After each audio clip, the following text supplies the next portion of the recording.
Brain tumour की बहुत सारी गंभीर समस्याओं से बहुत सारे लोग बीमार हैं। ब्रेन ट्यूमर क्यों होता है, इसके क्या कारण हैं और इसके बचाव के लिए क्या करना चाहिए। मुजफ्फरनगर जिले का कस्बा शाहपुर है, यहाँ एमजे हॉस्पिटल में हम मौजूद हैं। हम जानेंगे डॉक्टर साहब आपका नाम। नमस्कार, मैं डॉक्टर ऋषिकेश चक्रवर्ती।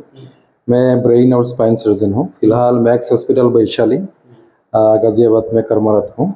मैं मैक्स हॉस्पिटल से लास्ट 15 साल से जुड़े हुए हूँ। अब लगातार एमजे हॉस्पिटल में आज आप अपनी हाँ, अभी एमजे हॉस्पिटल में भी हम लोग आएंगे। आज पहले बार आया है यहाँ पे आज ओपीडी किया, तो यहाँ आके हम लोग। तो ब्रेन ट्यूमर एक बहुत गंभीर बीमारी है। ब्रेन ट्यूमर क्यों होता है? ब्रेन ट्यूमर होने का एग्जैक्ट रीज़न अभी किसी को पता नहीं है, लेकिन उसमें कुछ जेनेटिक रीजंस होता है, जीन में कोई म्यूटेशन होता है, उसके बारे में भी होता है। एंड कभी कभी हम लोगों का जो एनवायरमेंटल फैक्टर्स है उसके हिसाब से भी होता है। एंड ब्रेन ट्यूमर किसी को भी हो सकता है, बच्चे को भी होता है एंड बुजुर्ग को भी होता है। एंड कुछ मिथ हैं हम लोगों का समाज में, जैसे ब्रेन ट्यूमर का नाम सुनते हैं हम लोग बहुत घबरा जाते हैं। वो एक डर का रहता है। वो स्वाभाविक है, क्योंकि ब्रेन हमें चलाता है। ब्रेन हम लोग का सबसे महत्वपूर्ण अंग है। लेकिन मैं ये बोलना चाहता हूँ कि अगर ब्रेन ट्यूमर को हम लोग जल्दी पकड़ लें, जब वो छोटा है, तब हम लोग उसको सर्जरी करके, रेडिएशन एंड केमोथेरेपी करके बहुत क्योर कर सकते हैं। कुछ ट्यूमर्स को, कुछ ट्यूमर है जिसको हम लोग कंट्रोल कर सकते हैं। ब्रेन ट्यूमर क्यों होता है, इसके पीछे की क्या एक वजह है? ब्रेन ट्यूमर का मेन रीज़न है आपका म्यूटेशंस होता है, जेनेटिक म्यूटेशंस होता है, एनवायरमेंटल फैक्टर होता है। बट एग्जैक्ट रीज़न क्या है अभी तक उसका पता नहीं लगा। अभी तक उसका पता नहीं लग पाया है। तो इसकी शुरुआती लक्षण किस तरह के होते हैं शुरुआत में, ताकि जब मरीज को ब्रेन ट्यूमर की तरफ चलता है तो उसको शुरुआत में पता लग जाए, ताकि बेहतर इलाज हो सके, उसकी जान बचाई जा सके? देखिए, ब्रेन ट्यूमर जब हम लोग का जो दिमाग है, दिमाग के चारों तरफ हम लोगों का एक हड्डी होता है, बोन होता है। जो बोन है हम लोग वो एक्सपांड नहीं हो सकते। सो जब ट्यूमर होता है दिमाग के अंदर, तो वो दिमाग में प्रेशर क्रिएट करता है, जिसके वजह से हमें सर में दर्द होता है।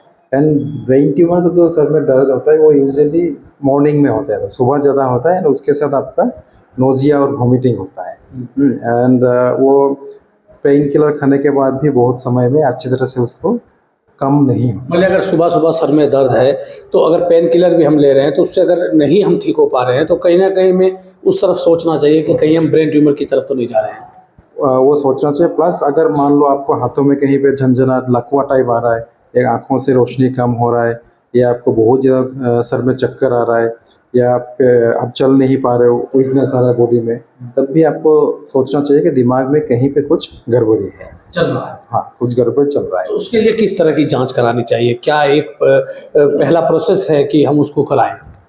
अगर हमें ऐसा लगता है तो हमें तुरंत कोई न्यूरोफिजिशियन, अगर न्यूरोफिजिशियन न्यूरोसर्जन ना हो आपके पास, तो जो भी नज़दीक का डॉक्टर है उसमें जाकर आप परामर्श करें। अगर उनको लगता है कि ये ब्रेन ट्यूमर हो सकता है, तो वो यूजुअली न्यूरोफिजिशियन या न्यूरोसर्जन के पास पेशेंट को रेफ़र कर देते हैं। एंड हम लोग कॉमनली एक सिटी स्कैन और एमआरआई करके देखते हैं। एंड ब्रेन ट्यूमर को अच्छी तरह से पता लगाने के लिए एमआरआई सिटी स्कैन से बेहतर है। एंड उससे हमें पता लग जाता है कि ब्रेन ट्यूमर कहाँ पे है, कौन से लोकेशन में है, उसका साइज़ कितना है, वो कौन सा बहुत महत्वपूर्ण ब्रेन का अंश में जा रहा है, नहीं जा रहा है, सर्जरी उसका हो सकता है, नहीं सकता है, ये सब चीज़ों का पता लग जाता है। तो किस तरह से उसकी जान बचाई जा सकती है मरीज की? मतलब ब्रेन ट्यूमर हो गया है, उस ट्यूमर को किस तरह, आज के ज़माने में जो थोड़ा एडवांस टेक्नोलॉजी है, मेडिकल साइंस ने बहुत ज़्यादा काम किया है, तो किस तरह उसकी जान बचाई जा सकती है? और किस किस तरह के ब्रेन ट्यूमर होते हैं? किस हिस्से में अगर है तो वहाँ गंभीर है, किस हिस्से में है तो वहाँ उसकी जान बचाई जा सकती है? हाँ, ये बोलने से पहले मैं ब्रेन के बारे में 2 चीज़ बोलना चाहता हूँ। जैसे हम लोगों का ब्रेन एक 1.5 किलो का अंग है जो हम लोगों को चलाता है। एंड इसका अलग अलग हिस्सा होता है। सपोज़ मैं ये हाथ को उठा रहा हूँ, इस हाथ को उठाने के लिए लेफ्ट हैंड साइड में यहाँ पे एक सेंटर है जो आपको करंट पास करता है, राइट हैंड उठाते हैं वो। जैसे बोलने का जो सेंटर है वो इधर आगे रहता है, समझने का सेंटर थोड़ा पीछे रहता है। तो अलग अलग हिस्से का काम अलग अलग है।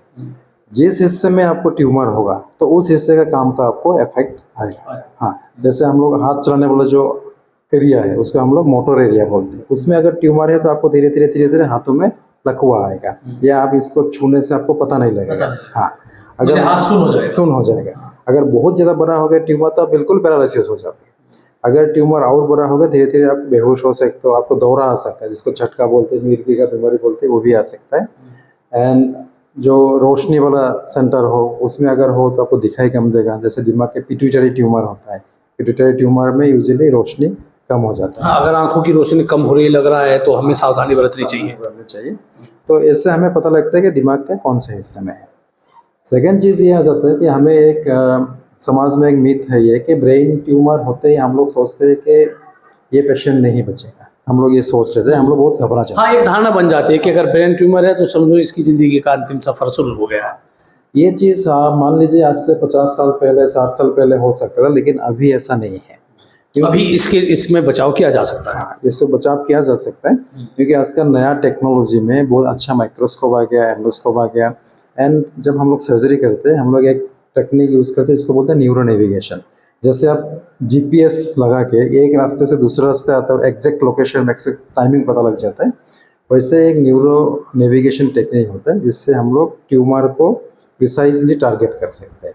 एंड जब हम लोग सर्जरी करते हैं दिमाग का अलग जो उसका साइड का हिस्सा है उसमें कोई नुकसान नहीं होता है, तो पेशेंट का आउटकम अच्छा होता है।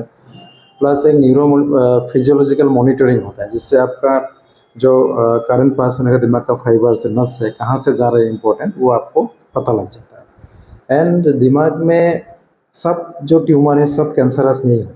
अच्छा। हाँ, कुछ ट्यूमर है अच्छा, जो ट्यूमर ब्रेन में है मतलब दिमाग में जो है वो सब कैंसर भी नहीं है। हाँ, सब नहीं होता है, कुछ कैंसरस होता है, कुछ नॉन कैंसरस होता है। नॉन कैंसरस उसको हम लोग बिनाइन ट्यूमर बोलते हैं, लेकिन वो ब्रेन में है इसलिए बहुत इंपॉर्टेंट है क्योंकि ब्रेन का हर हिस्सा का अच्छा फंक्शन होता है। जैसे आप मान सकते हो, मान लीजिए एक हाथी है, हाथी आदमी को खाता कभी नहीं है, लेकिन आदमी के ऊपर गिर गया तो आदमी प्रॉब्लम हो जाएगा। सेम मान लीजिए सांप है, सांप आपके ऊपर गिर जाएगा तो आप कुछ नहीं होगा, लेकिन काट लिया तो आप चले जाओगे। सो सांप को मान सकते हो कैंसरस ट्यूमर है, और हाथी वाला मान सकते हो नॉन कैंसरस बिनाइन ट्यूमर है। लेकिन अगर वो ब्रेन के क्रिटिकल हिस्से में है तो वो भी दिक्कत आपको दे सकता है। अगर उसको नॉन कैंसरस जो ट्यूमर है बिनाइन है उसको हम लोग अच्छी तरह से निकाल दें तो यूजुअली वो दोबारा होता नहीं है। एंड भगवान ने उस पेशेंट को जितना ज़िंदगी दिया है उतना ज़िंदगी वो जी सकता है। एंड जो कैंसरस ट्यूमर है जिसको हम लोग ग्लायोमा बोलते हैं, जो सबसे कॉमन ट्यूमर है, उसमें पहले सर्जरी करके उसके बाद रेडिएशन एंड केमोथेरेपी देना पड़ता है, जिससे पेशेंट का लाइफ काफ़ी बढ़ जाता है एंड उसको हम लोग कुछ हद तक कंट्रोल कर सकते हैं। तो ब्रेन ट्यूमर के मरीज को तत्काल क्या करना चाहिए? ब्रेन ट्यूमर के मरीज को अगर डायग्नोस हो गया तो उसको बिना घबराए सबसे पहले तो हमें उसका इलाज करना चाहिए। घबरा के अगर एक चीज़ हो गया बहुत हाँ, आप कह रहे घबराए ना, क्योंकि अभी जान बचाई जा सकती है। ब्रेन ट्यूमर उस तरह का नहीं है, साइंस ने इतना सब ज़्यादा आगे, सब डॉक्टर्स आ गए हैं कि ब्रेन ट्यूमर के मरीज की जान बचाना बड़ा आसान है। ब्रेन ट्यूमर के मरीज़ को जान हम लोग बचा सकते हैं एंड उसको एक अच्छा फंक्शनल आउटकम भी दे सकते हैं। ऐसा बिल्कुल नहीं है कि ब्रेन सर्जरी होने के बाद हर पेशेंट को लकवा होता है, हर पेशेंट का रोशनी चला जाता है आँखों का, ऐसा बिल्कुल नहीं है। मैक्सिमम पेशेंट में ऐसा प्रॉब्लम होता नहीं है। कुछ परसेंटेज पेशेंट में जहाँ पे ये ट्यूमर उस एरिया में वहाँ पे हो सकता है, बट वो होने का संभावना आज के दिन में बहुत कम है क्योंकि हम लोग जो एडवांस टेक्निक है उससे सर्जरी करते हैं। तो डॉक्टर साहब, आपने एक साथ कोई कॉन्टैक्ट नंबर, जो हमारे दर्शक ब्रेन ट्यूमर से जूझ रहे हैं, आपके परिवार के लोग जूझ रहे हैं, तो आपका एक कॉन्टैक्ट नंबर जिस तरह से आपसे संपर्क हो सके?